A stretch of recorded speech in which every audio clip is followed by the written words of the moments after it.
Mike, obviously a very different run game last week than we've seen the first couple of weeks. Did they do something to take it away, or was something you guys just didn't execute? Yeah, that was probably the biggest takeaway from that game. That is going to be a big emphasis this week and every week. Is we have to establish a rhythm in the running game.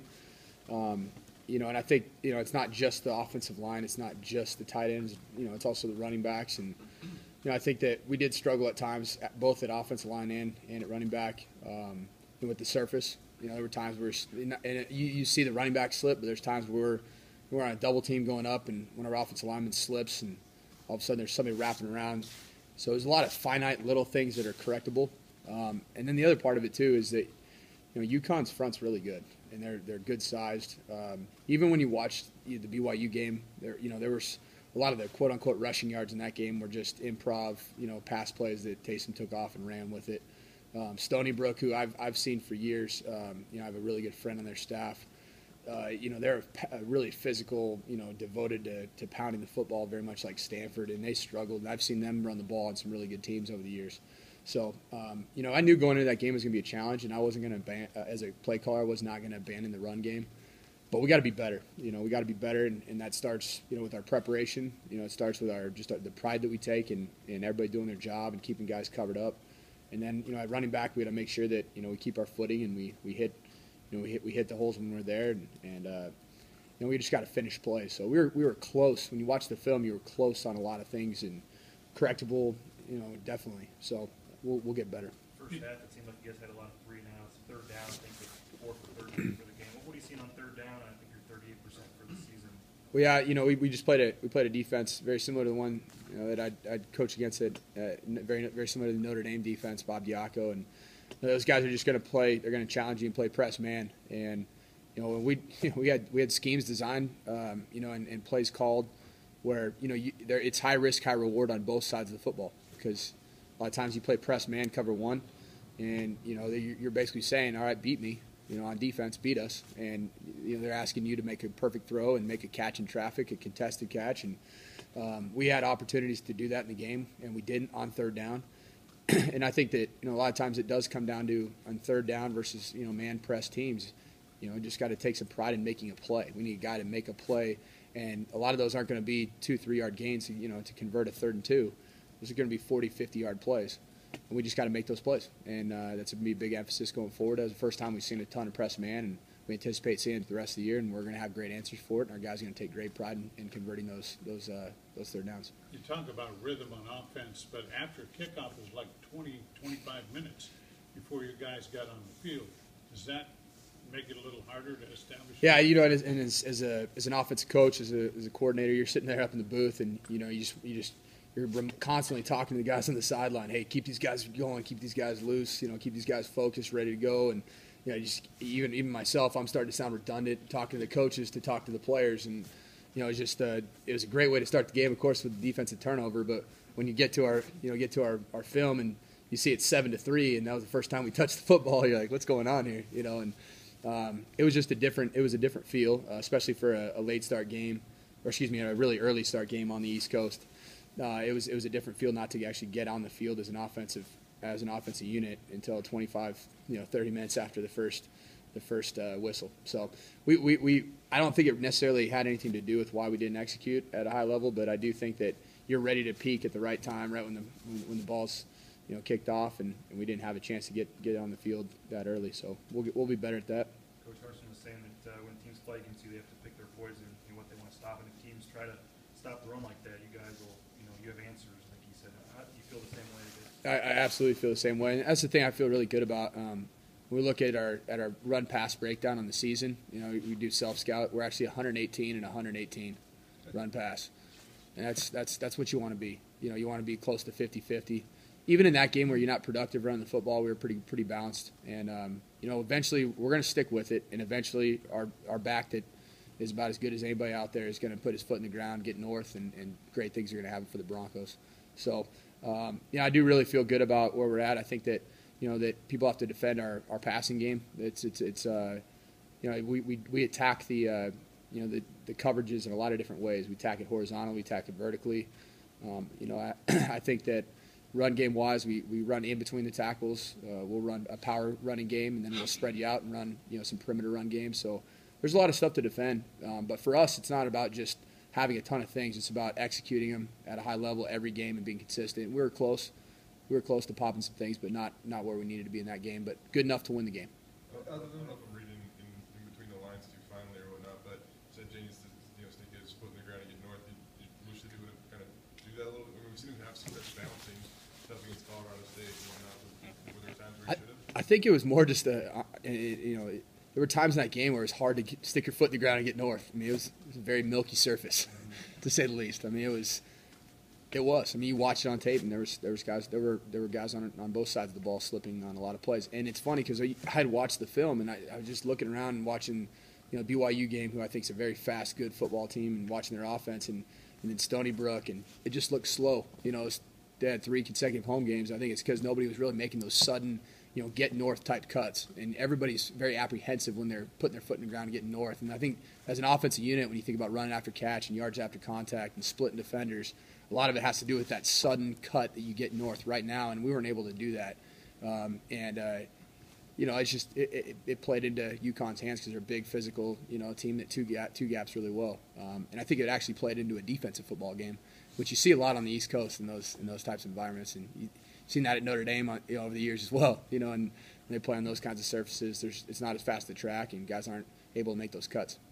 You've gone to a lot of trick plays here the first 3 games. Is that you or Harsh, or where's? I mean, it's always been a tradition here, but you seem to really be having some fun with these things. It's awesome. It's a fun deal, and obviously there's a pretty awesome catalog index, if you will, of trick plays that we can pull from, and we're always looking for new ones. So if anybody has any good ones, go ahead and shoot us an email. We'll gladly field any requests. But we're always looking for something. Coach Harsin has been on the cutting edge of everything, offensively for quite some time. He does such a good job studying football, and he always has some good stuff for us. So I really appreciate that as a guy that's calling the plays, to have some great input, as it pertains to the funk plays that we run. Got to work on some pass. Have some guys work on their passing a little bit, though, right? Well, some ugly throws.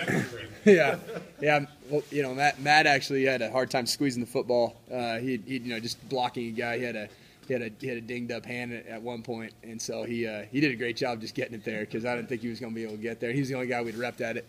And then Terrell Johnson had his debut throw, and he just throws it just a little bit earlier. We have another big time play, and I think we'd all been feeling pretty good about ourselves in the trick play department.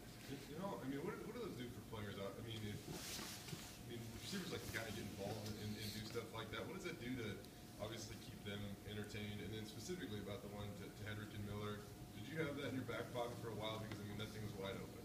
Yeah, it was actually, it was a pretty big call, 3rd down call, and that was definitely one that came from the top right there. Coach Harsh dialed that one up, and I was on board with it, and I think it was a great call. It was fun to see that thing executed in a critical moment. It really was. It was a big moment, and the difference between a field goal and a touchdown in that situation. So, it was one that you run and maybe keep it on the shelf for a couple years.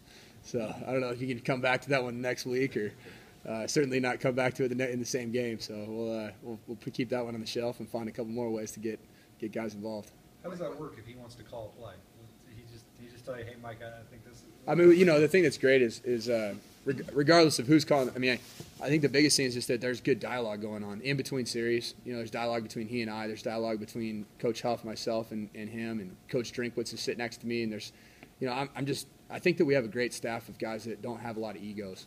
And I like to think of myself that way, that I'm not somebody who's, is going to try to, always flex his muscles and on people who have great advice. And obviously, when you have a head coach that's been an extremely successful offensive coordinator, obviously at this program, other programs as well, you want to have input, you want to have advice. We're all very involved in the game planning of it, so we understand how this thing all works together. And so, I think that the dialogue is really important that we have in between series, and then even as the game's going on between myself and Coach Harsin. And it's been a really good. I've really enjoyed it. I think that it's intense on the headsets, but it's been really good. And I like the dialogue that we have right now. I like obviously having the experience, that Coach Harsin has, to be able to communicate throughout the course of the game. How many trick plays are in your playbook? Or You- play you consider a trick play or gadget play? Well, the trick plays and gadget plays, I mean, we have probably our staple 15 or so, and then it's just constantly evolving and adding and even pulling from the past and pulling from other programs. And even when Coach Riddle was at West Point, or I was at Yale, or there's different plays that you can pull, and sometimes you even have to go to YouTube and pull one best trick plays of 2009 or whatever. We did that at Stanford actually one time. We pulled a trick play that we used in a game, big game, from a YouTube clip.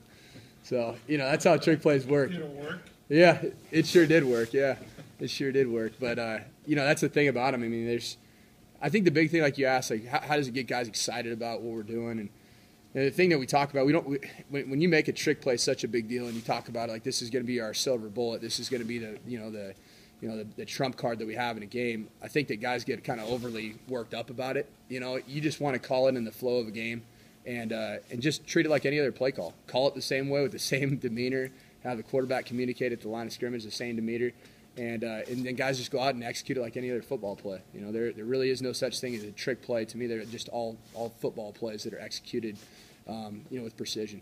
And around you do with Shane, it comes underneath. Is there a reason other than increasing your completion percentage that's a pass versus just handing him the ball? Yeah, if you have an exchange issue, That's the reason? exchange issue, it's an incomplete pass. Right. Okay. And that's part of it.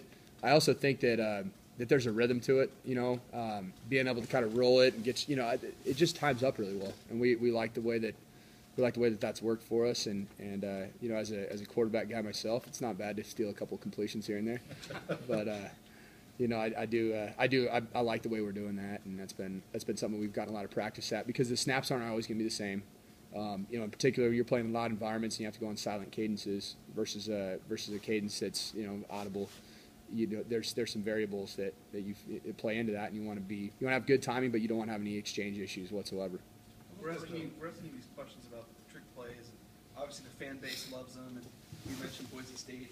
Built some stuff upon those things.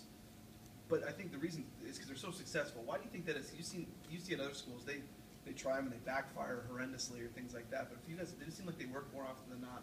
Why is that? I mean, you can't work on them that much in practice, can you? We do. We work on them a lot. We really do. We try to rep everything that we call in a game at least 4 times in a week, and a lot of times, sometimes a lot more than that. And if there's a gadget play that we really like, we might get it repped a little bit more than 4 times. And walk through it and talk about it, and the other thing too is having footage to show of it, and show exactly how it's worked out. I think a lot of times people see somebody else do it on TV and they try to replicate it, but they don't actually have the cut ups to show their